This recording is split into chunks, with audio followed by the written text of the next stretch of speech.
Professor Wolff, let me welcome you to the beginning of our series on what we're calling the uses and abuses of nationalism and of identity. This is an exploration at the Conciliators Guild about how issues like nationalism can be abused politically for great dangerous consequences. And so it's great to talk to you today. You are the Alfred Landecker Professor of Values and Public Policy at the Blavatnik School of Government at the University of Oxford. Welcome. I'm very much looking forward to this discussion with you. What brought me to you is I read an article by you called The Lure of Fascism in Ion magazine. And I was wondering, just to start the conversation off, what was it that made you write that article? Because my understanding from talking with you is that you have come from another field towards this one. Thank you. Yes. Well, there's a long story and a short story, so maybe I'll give you a bit of both of them. So let me tell you a little bit about my family history. I'm from a Jewish family. My father was born in Germany, in Frankfurt, and he came to England on the Kindertransport with his older sister. He was 8 years old.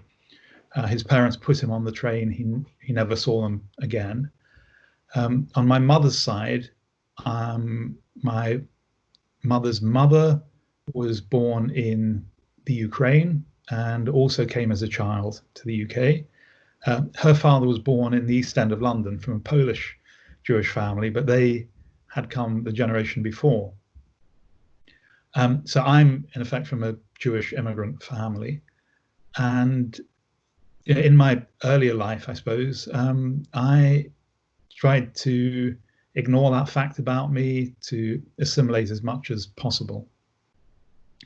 But then in the last maybe 5 years, a bit longer, with Syrian refugees and other refugees coming to the UK and the way they've been demonized, I thought it's important for people like me to say, well, that was my family a few generations ago.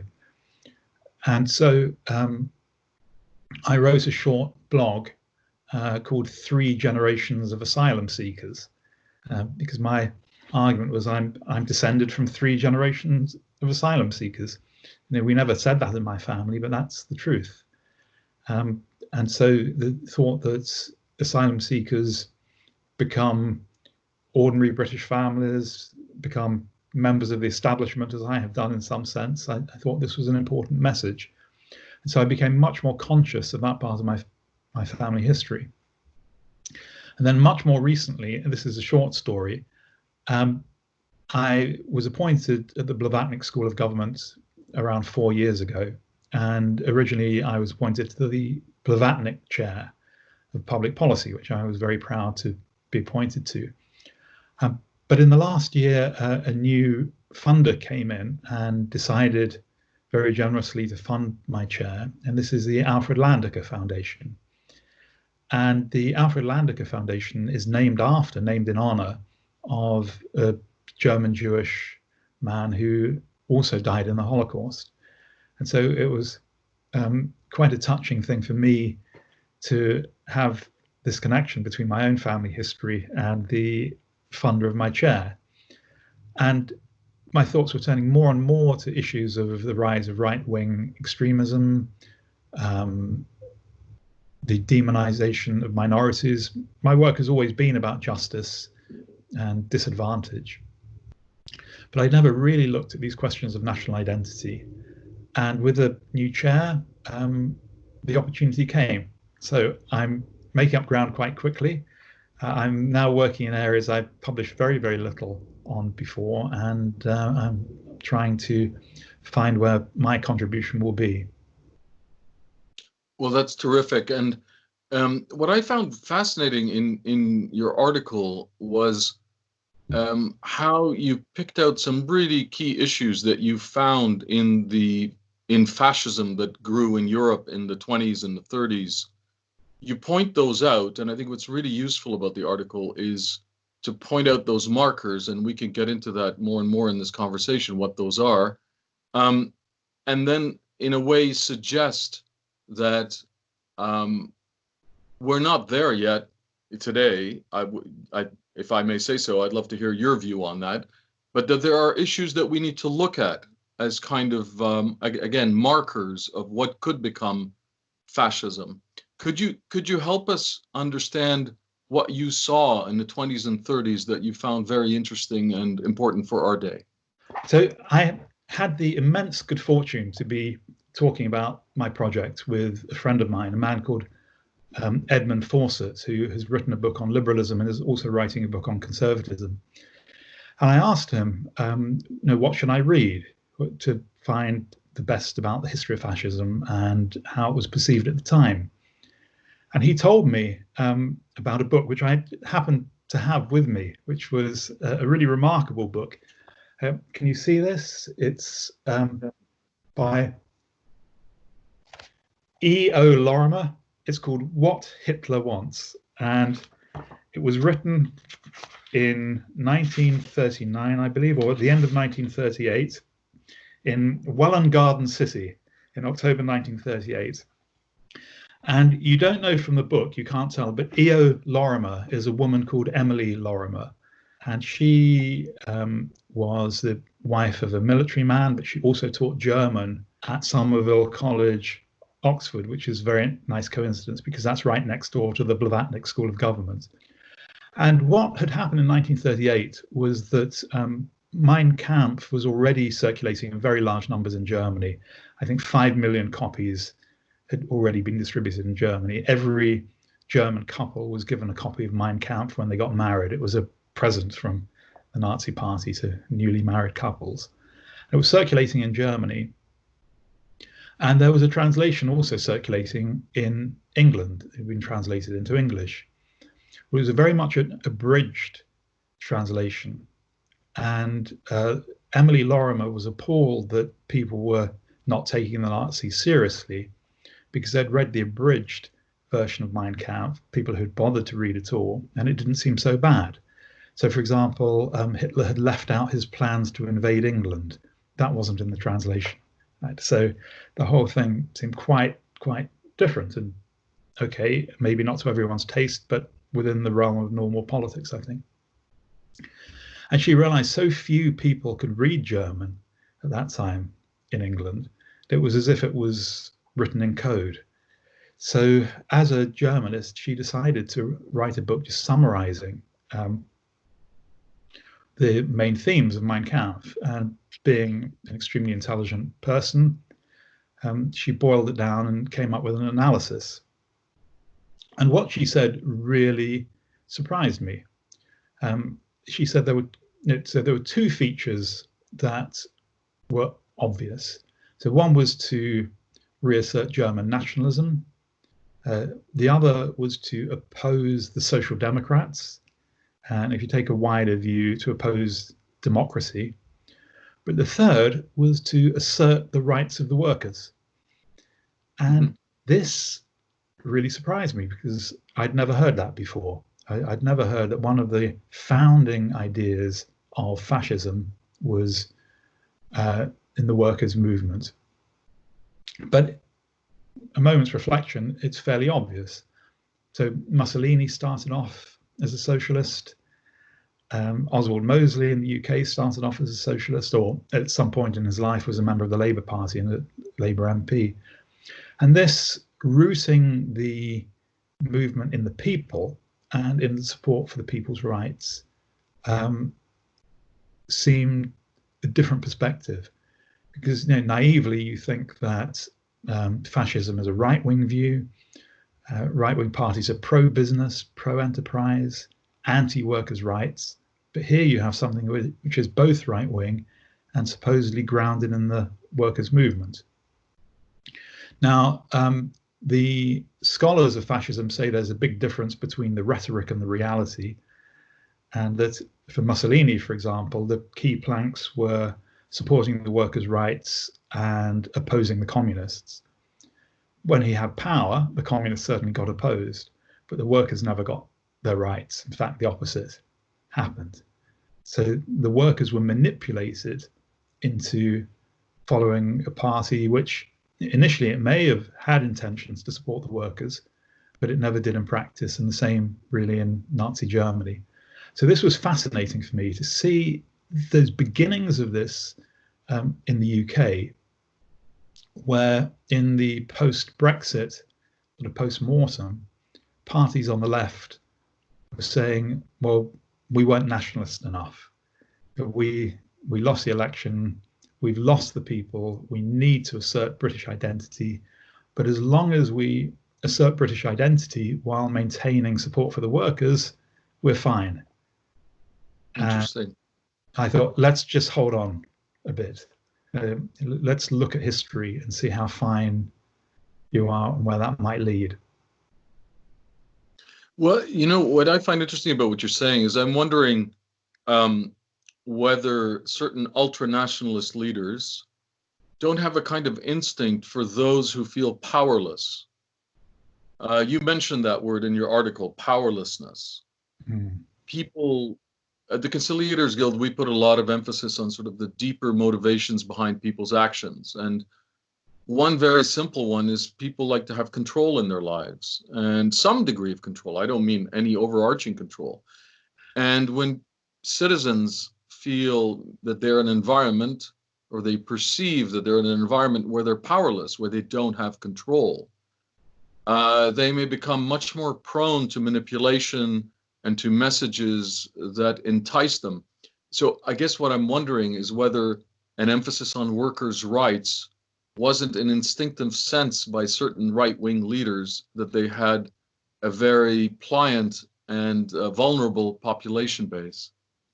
So I think there's a lot of truth to that. You know, when we're talking about the very early origins of fascism in Italy, I think probably the appeal to the workers was genuine at that point. It wasn't it turned into something else, but I don't think it was a deliberate ploy. But it's very interesting that what you say about powerlessness, because I think when that's combined with grievance, the two things are extremely combustible. And so in Italy, the war veterans were the initial fascists, that they thought they'd been very badly treated by the government and they were powerless. In Germany, there was the narrative of the shame after the First World War and the way that ordinary German people had in some ways been betrayed. And so different people supposedly betrayed them. You had ordinary people who'd done the right things, they had sacrificed themselves, and now look, they're left with nothing and they're left with no power. What's interesting, I mean, there's a fascinating bit of journalism by Joseph Roth, who was a novelist and journalist who exiled himself from the German Empire, in effect, when Hitler came to power, and he was living in Paris and moving through Europe. And he wrote about Hamburg, I think it was.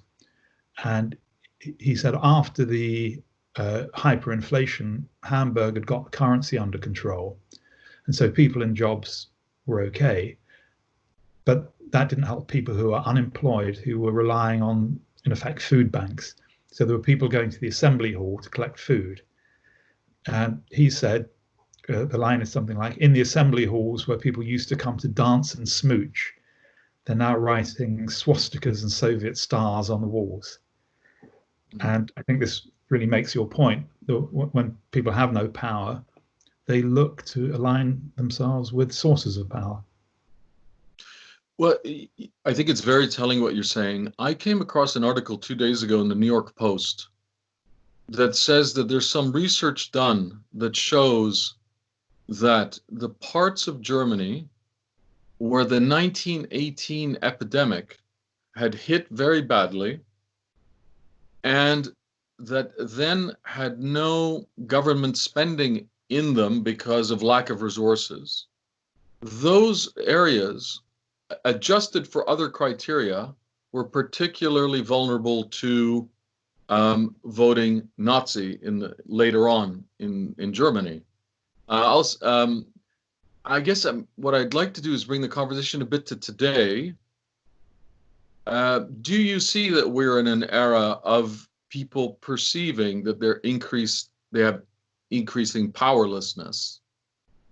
If so, I'm wondering why. And the other question, these are all very large questions, but the other question is, do you think the COVID-19 pandemic may also affect things? I mean, like I just referred to about 1918. Well, some big questions there. Yeah, big question. Do people feel more powerless than they did before? It's funny, isn't it? Because if they do, it's hard to say why they would feel more powerless than before. What are the big social trends? Well, we've seen a lot now about rising inequality or the stagnation of incomes for people towards the bottom in the developed world.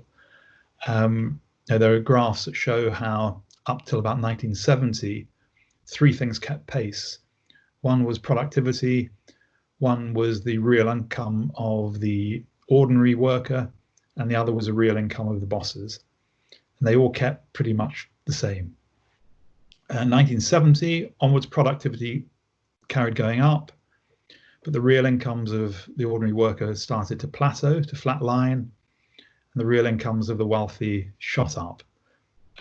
So we're seeing a real difference in distribution of wages and a sense that people are working very hard and not seeing the benefit. They're not getting ahead. So this sense of people, this work, I just can't get ahead.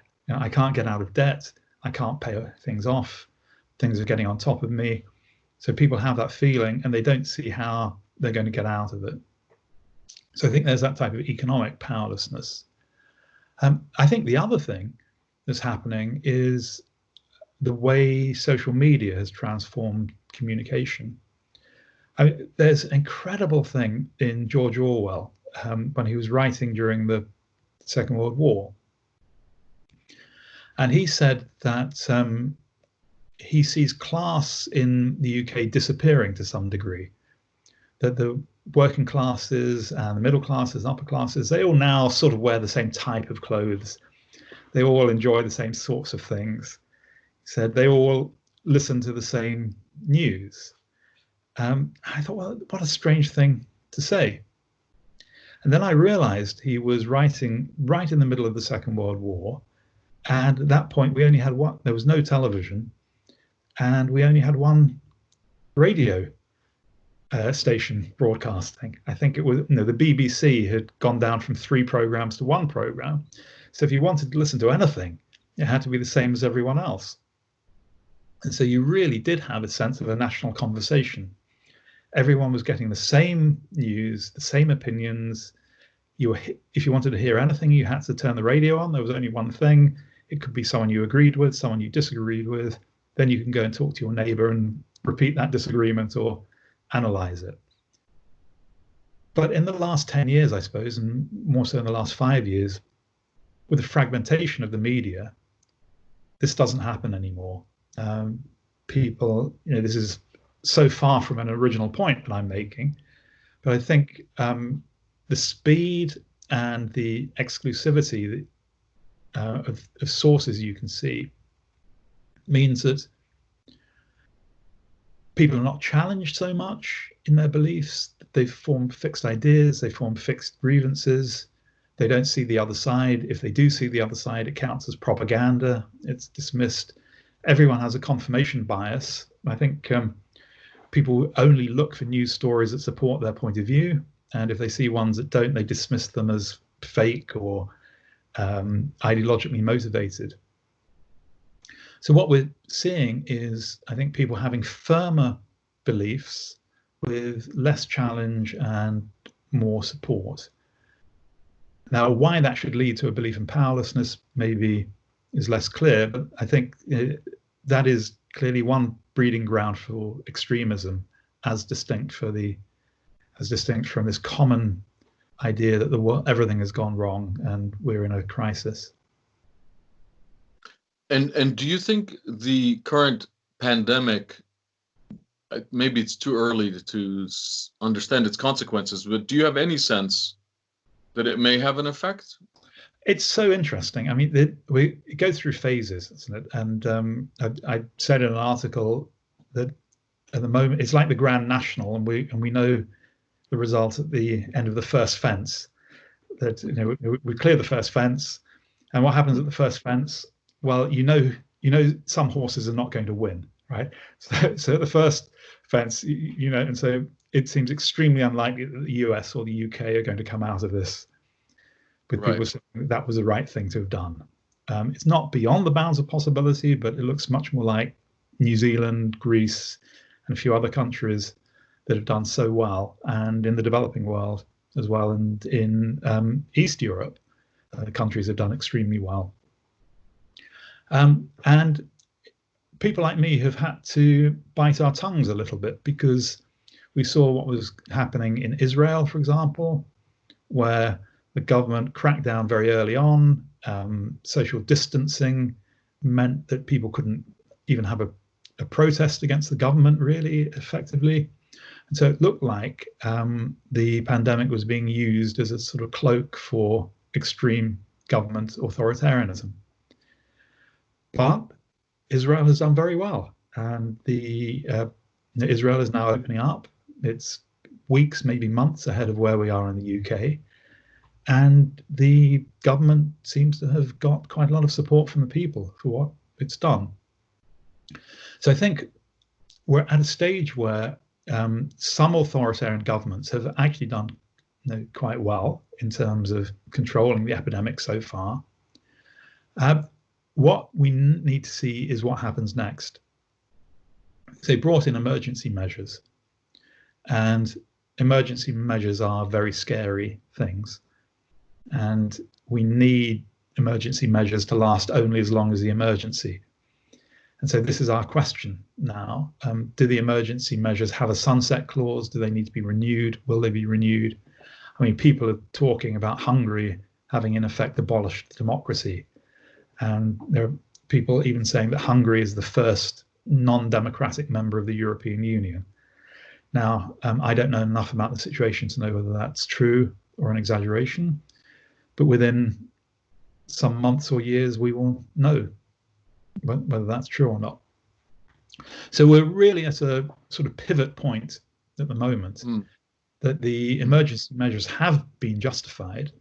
The question is, will they be continued when they're no longer justified medically?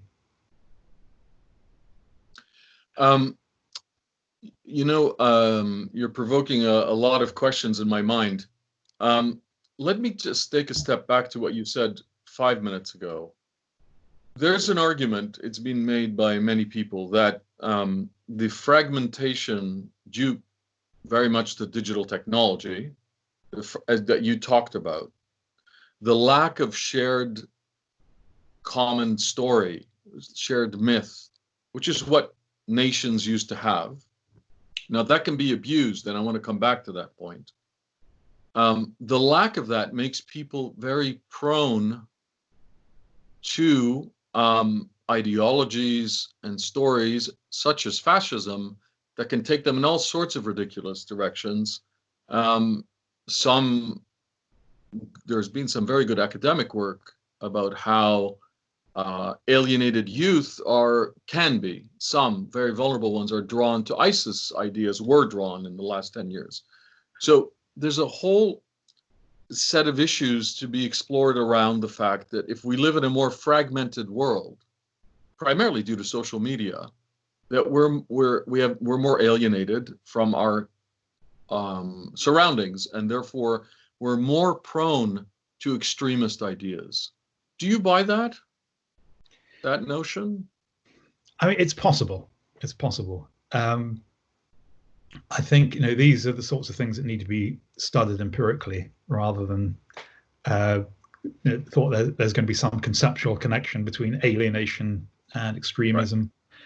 Right. I mean, you can see how there would be a path, but you could also see how there would be a path from alienation to apathy, or alienation to subservience. So I think we need to see.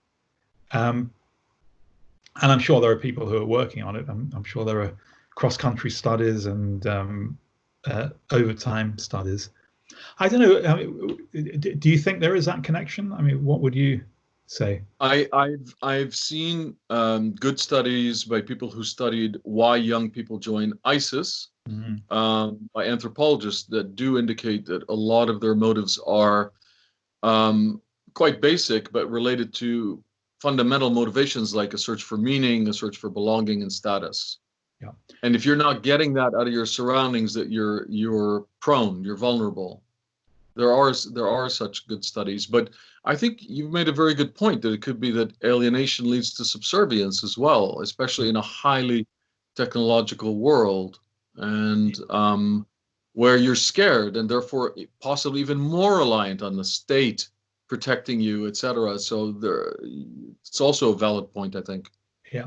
So I think the research has to be very careful here, because it may be that you can go to ISIS, look to see who's joined ISIS and see they all have something in common and think that must be the cause. But you also need to look at the people who didn't join ISIS and see whether they Exactly. also have that. Exactly. Because it could be something that is just very common now. That if almost everyone Indeed. is alienated from their community or their society, then surprise, surprise, if members of ISIS do too. Mm, Exactly.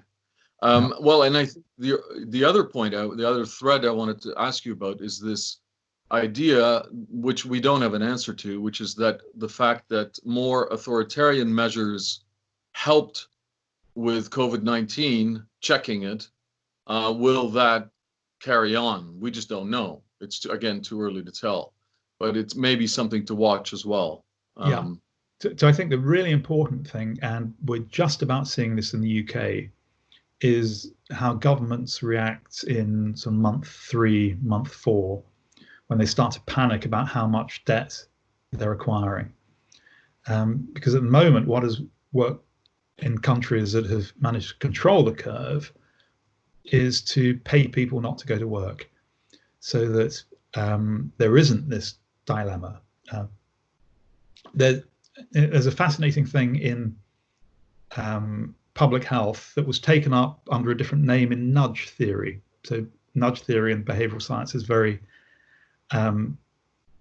fashionable at the moment. It came into a bit of disrepute early on in the crisis, but there's always been a mantra in public health, which is to make the healthy choice the easy choice. Okay, so you want to set up people's environment so they will naturally choose the healthy thing to do. So if people are getting 80% of their income to stay at home rather than to go into dangerous work, then that makes it quite easy. That people don't want to take the risk. They're doing good for themselves. They're doing good for others. So if you have income support and you don't have to go to work, but the government, there are rumours today that the government is quite likely to cut the amount of support from 80% to 60%. Well, bearing in mind, a lot of people are spending 60% of their income just on their rent or their housing costs at the moment. That's not funny. Very few people can simply survive on 60%, and this may be the whole point, to get people to go back to work. So we're moving from a moment where the healthy choice is the easy choice to the healthy choice will be a very difficult choice, and there's a limit to how much people can stand that.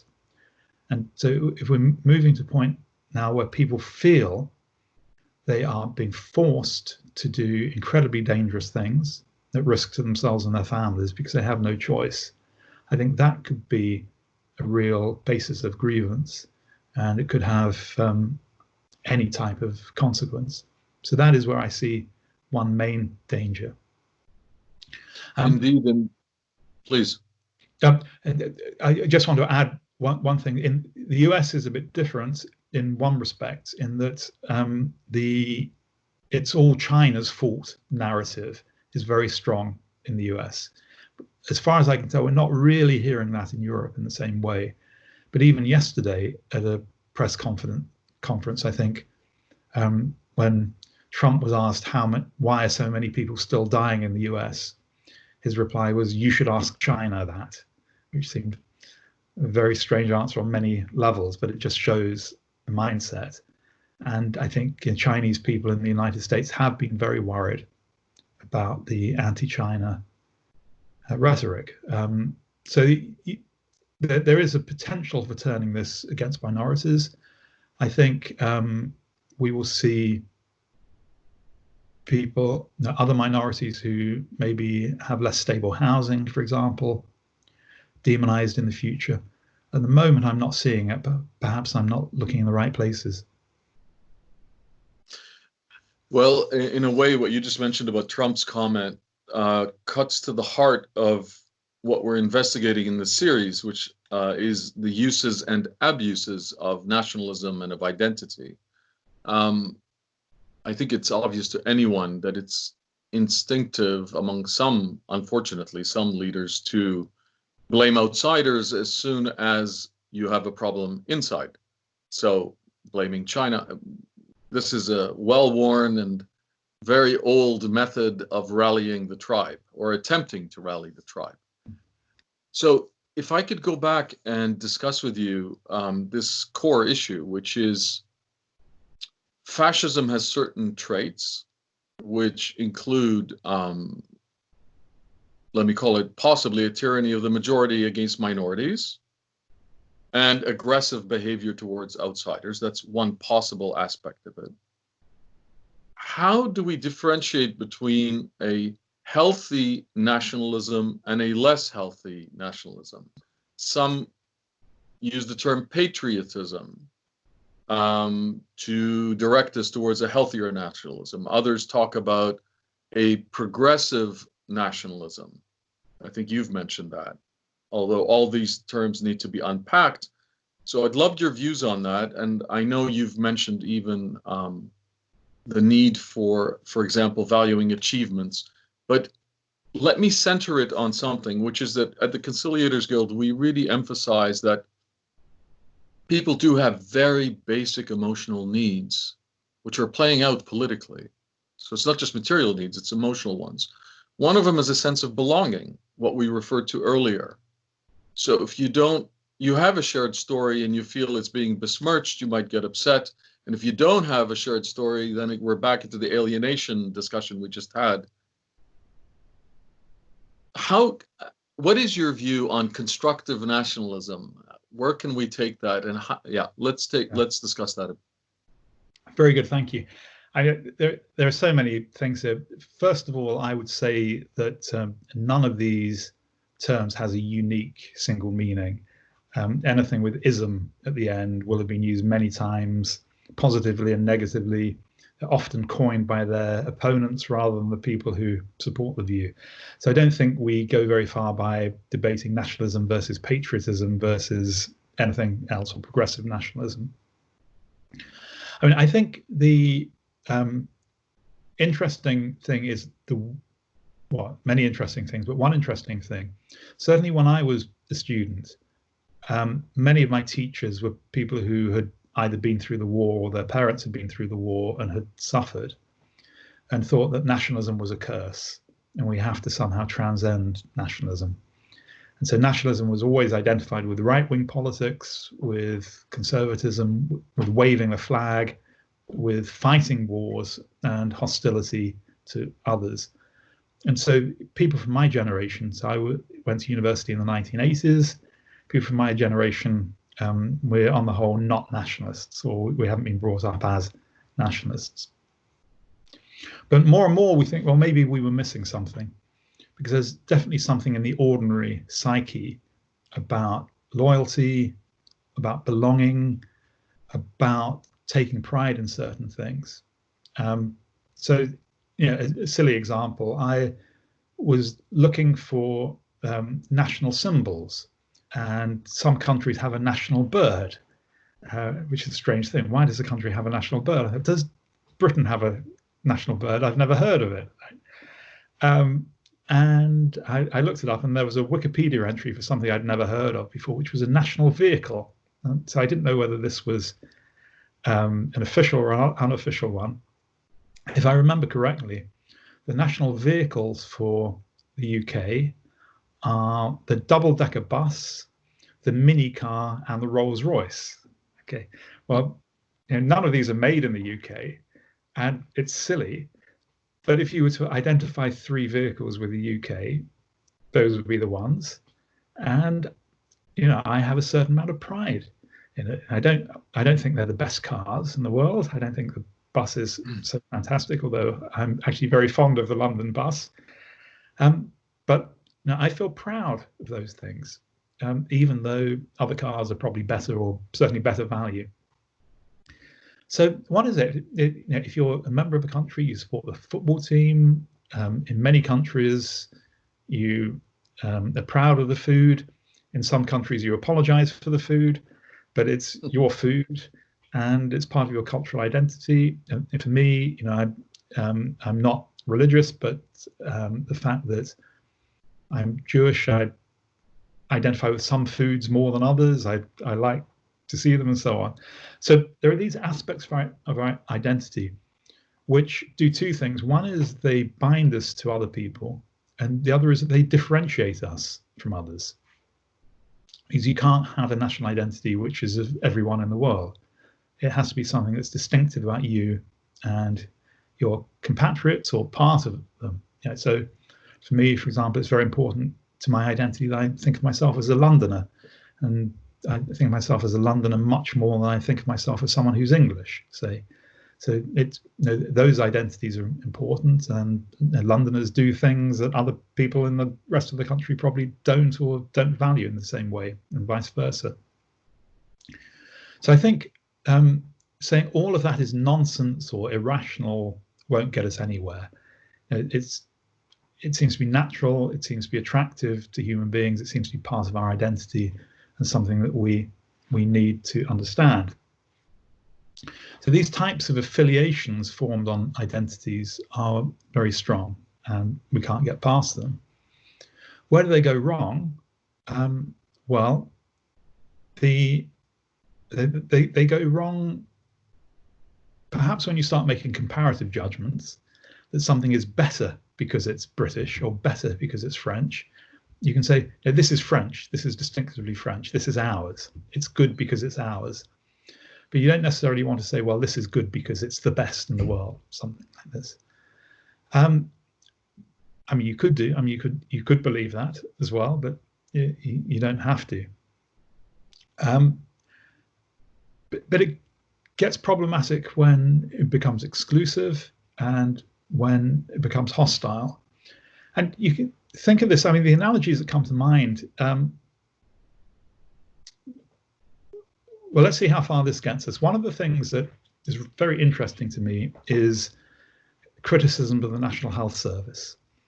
So if you are British, you love the National Health Service, but everyone has their pet complaint about it. So maybe you don't get seen soon enough, the waiting lists are too long, you can't get the best drug or something because it's too expensive. Normally about waiting lists, how long it takes you to get to see your doctor or something like that. Everyone's got some sort of moan about it. We're allowed to say that. If an American complains about the National Health Service, then we are incredibly defensive about it. We're allowed to criticize it, you're not. Right? So it's like a family member. I can criticize my brother, but if you criticize him, I'm going to defend him. Right?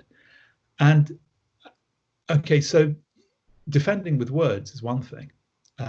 Defending by hostile attacks, defending by trying to run other things down, ultimately by war.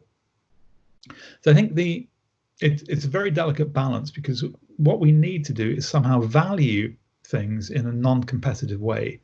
We've got to think, this is important to us. If you criticize these things that are important to us, you show insensitivity. You show a lack of respect for our identity. Doesn't mean I think they're above criticism. It's just not your place to criticize them in that way. So perhaps this helps, perhaps it doesn't help.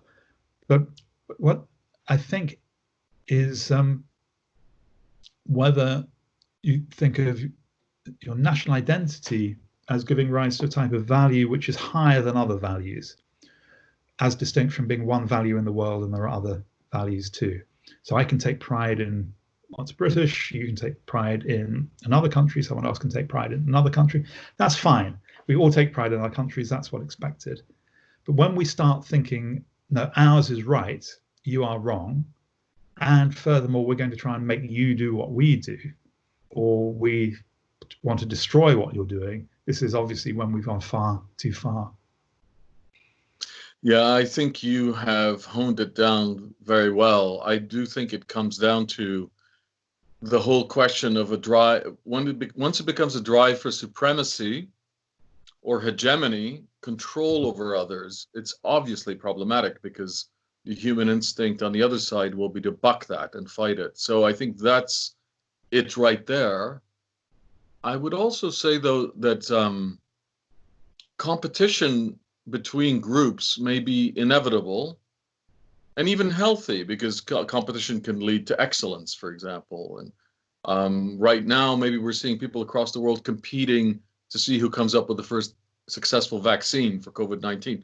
That's not a bad thing. That's a good thing. But yeah. I think you've got it, and this is where the investigation needs to proceed. It's in that space between competition and suddenly the need to be supreme and hegemonic. I think there's some work ahead to identify how do we catch that? How do we know that we've spilled into the red zone? We're out of a warning zone and into a really dangerous space. One last comment. How do we do that politically? Because as we know, there are very ill-meaning people who don't want to catch that moment. They actually, for their own purposes, want to accelerate it politically and take advantage of it. Okay. So what you put me in mind is really making a distinction between the values that go along with national identity and the people who hold those values, and more importantly, the people who don't hold those values. Because probably the worst form of nationalism is to say, you know, this is the paradigm of what a good life is, or what the right values are. And if you personally do not hold those values, or you are not the right sort of person, then you are disvalued as a person. So it's not just you're different to me, but you're worse. So if you take ideas of national identity, you know, this is what it is to be a good German in the 1930s. If you're not a good German in the 1930s, you're nothing. It's not you're different, but you don't deserve to even exist in the worst cases.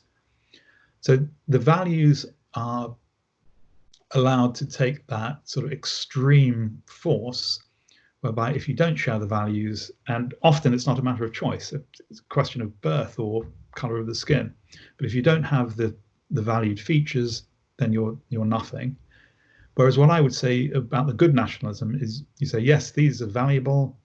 We like the values we have. Maybe even facts about birth could be valuable. But that's not to say other things are not equally valuable. They're just valuable in a different way, or they contain different values. So a type of pluralism of nationalisms, or a pluralism of national identities, seems acceptable. But when it becomes, as you say, the attempt for one to be supreme, then we've gone far over the edge. Well, and I think what you're saying also is tricky. It's valuable, but it's tricky because you've got to get that pluralism while keeping some degree of shared story. Otherwise, you don't even have a nation, really. So it's that balance point between those that's not easy to do. And I don't think we're trained or practiced as nations to manage that process. Instead, we almost do it impulsively or without conscious control, I should say. I don't mean to imply top-down, heavy-duty control, because I think that has its own negatives. But in your writings, in your lectures, you emphasize something else, and I'll start at another point. What this devaluation of outsiders is something that we've looked into, and it's very common when people have what's called there are many ways to describe this, but one way to call it is cult thinking, meaning that, and cult, I don't mean cults as in just Guyana and extreme religious cults. I mean a certain kind of mental state where you belong to a group and your group is better than other groups, and you start devaluing outsiders. This is very instinctive in us, and it can get out of hand, which is what you were talking about. Yeah. So my sense is that an education process about our nature, that we have this tendency to want to devalue outsiders as soon as we belong in a group. Most people aren't even aware of this. So an education in that direction could be useful. Your view on that would be great, but also you emphasize, I think, what you call intermediary institutions, and what I'd even describe as mediating institutions in any society. The media, loyal opposition, civil society, as mechanisms of managing the extremes. So what could you tell us more about that, the mediating instruments in a society, as well as your comment on, well, very frankly, maybe if I can put it quite simply, better educational processes about human nature, about the way, how we're vulnerable? So this is fascinating. I think, it will be interesting to think about what a reform of the national curriculum might look like, where instead of talking about the great triumphs of human nature, we talk about our weaknesses as well. There's so much literature now on, say, cognitive biases. Earlier on, I mentioned confirmation bias, and confirmation bias is so fascinating because people will look for peer-reviewed scientific articles that support their view. And of course, isn't this the gold standard, the peer-reviewed scientific article? And so anyone can support their view if they look hard enough, and they'll find the article. What they might find is one article among hundreds, and others are saying something quite different. So a systematic review rather than the cherry picking of studies. And yeah, I'm as guilty as this as anyone when I'm doing interdisciplinary work. I look for the study that confirms what I want to argue for, rather than doing a systematic review of everything, because I don't have the skills to do that in many fields. There are fascinating things in cognitive psychology about how we value things, and how simply the framing of something can completely change our opinion of it. We can be given logically identical propositions and agree with one and deny the other. And this is all very well documented. And you're also talking about now problems in our social psychology. And I think the phenomena you're describing is one maybe the same or related to this idea of being submerged in the crowd sometimes. That sometimes people like to be part of something for which they don't have to take responsibility. So if there's a mob, it doesn't make any difference whether you're there or not. It will do the same thing whether you're there or not. Someone else is in control, if anyone is. Might be fun. You might get a moment of exhilaration. There might be a type of freedom in not having to make decisions. So you can see how these things can appeal to something in our human nature. And so to know more about that and to be guarded against it, I think would be a fascinating thing. I'm sure there are 100 popular books about it, but how we get it better understood, and more than understood, used, is another question. The mediating institution. So let me say just a little bit about this and how it comes up.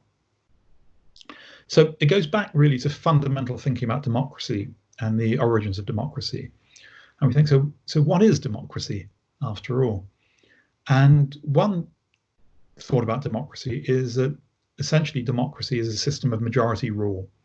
And so we vote, we get a party in power, they have legitimacy because they got the majority. But at the same time, theorists of democracy have been very worried about the tyranny of the majority, and that if we allow the majority always to have their way, what about people who are unpopular? What about people who will never have their party voted into power? And so alongside the development of democracy, there's often been some form of formal or informal constitution or recognition of rights and liberties. And the idea there are limits to what democracy can do.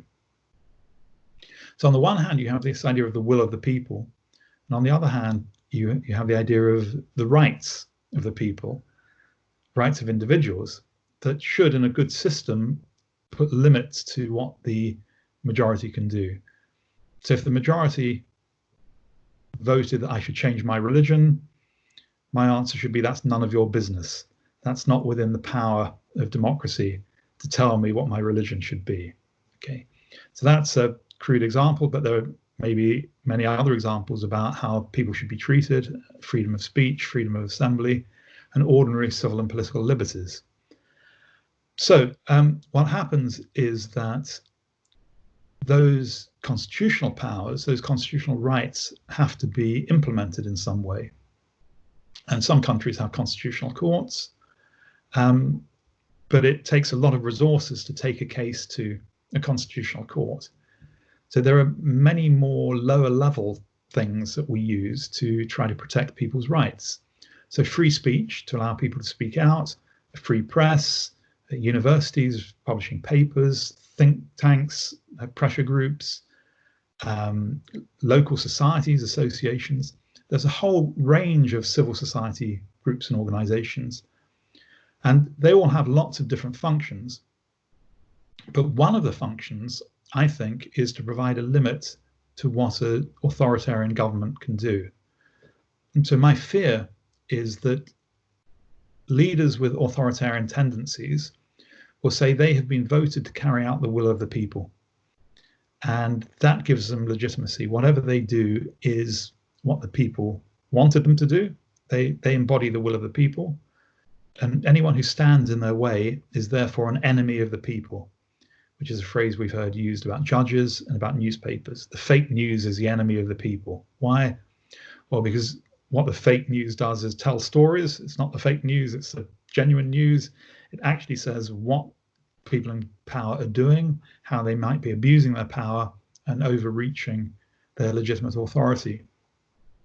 So there's always been a tendency among totalitarian and authoritarian leaders to undermine the press, to undermine the courts, in the worst case, even to abolish self-organized groups.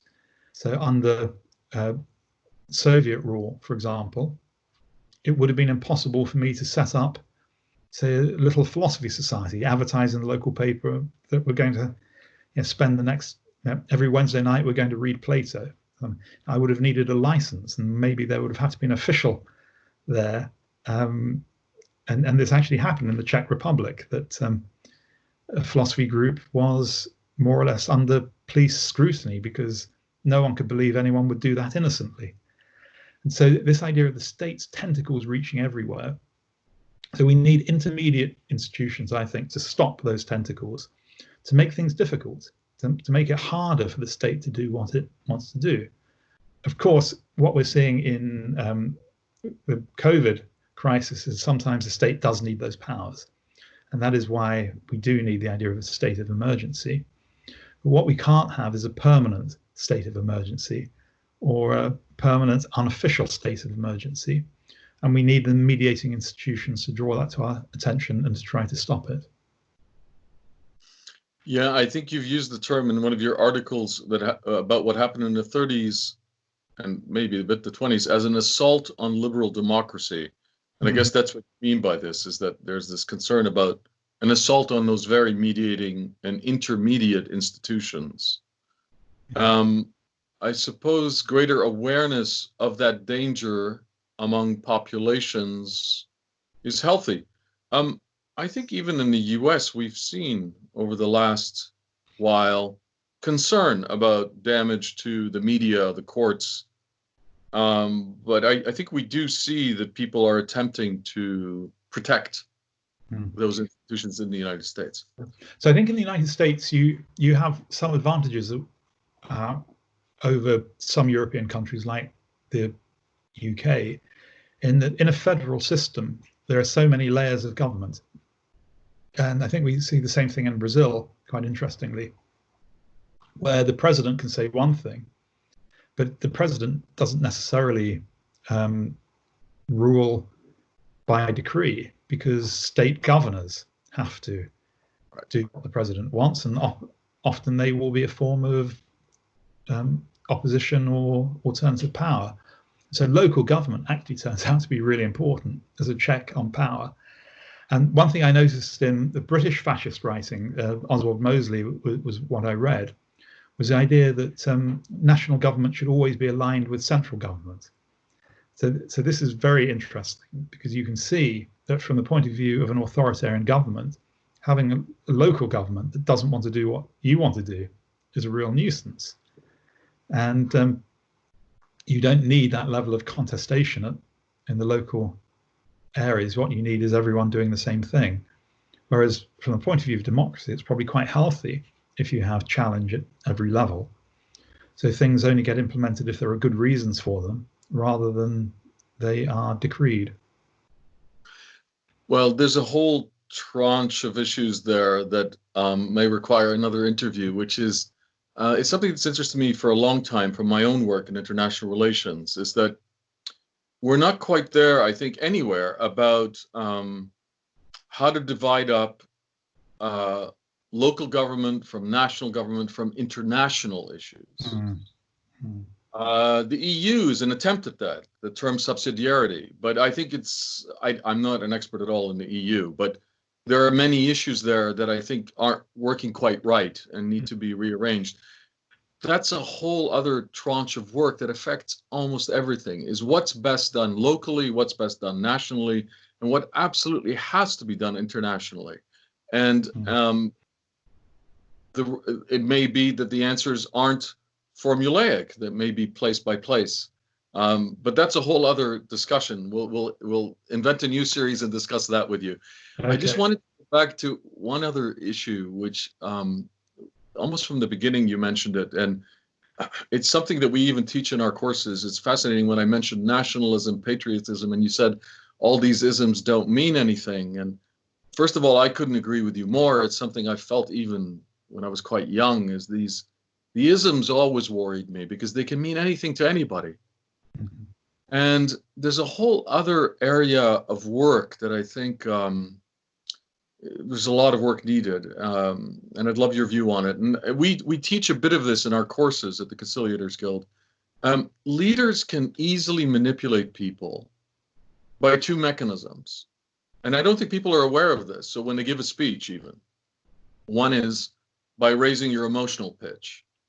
That's a well-worn one. All you have to do is see how many leaders give speeches. It's very loud. They're grabbing your attention, and they're fundamentally shutting down your critical thought in order to be able to put their program into your head more easily. But another more subtle way is to use abstract words, like all the isms, because abstract words mean different things to different people. And therefore, each person listening is interpreting it in a completely different way. The leader can get away, well, I'll use the term with murder, because some of them do, or in history they've shown that they can do, by using abstractions that aren't questioned. Again, the shutdown of the critical processes. In other words, the whole way, the dialogue between leader and citizen, speeches, understanding from the citizen of what's being said, it's another area of massive political work, frankly. Yeah, that's very interesting. And what it puts me in mind of is, Trump has a unique genius for nicknames, for demeaning names for people. And somehow he does it better than anyone else. And so Sleepy Joe or Pocahontas or Crooked Hillary, and those names stick. They mean something, and you can't, once you've heard it, you can't unhear it. That you see them through that lens. I mean, what you say, I think, is very powerful. You've got historic examples of speakers almost in tears when they're talking about national pride. So the emotions and abstraction.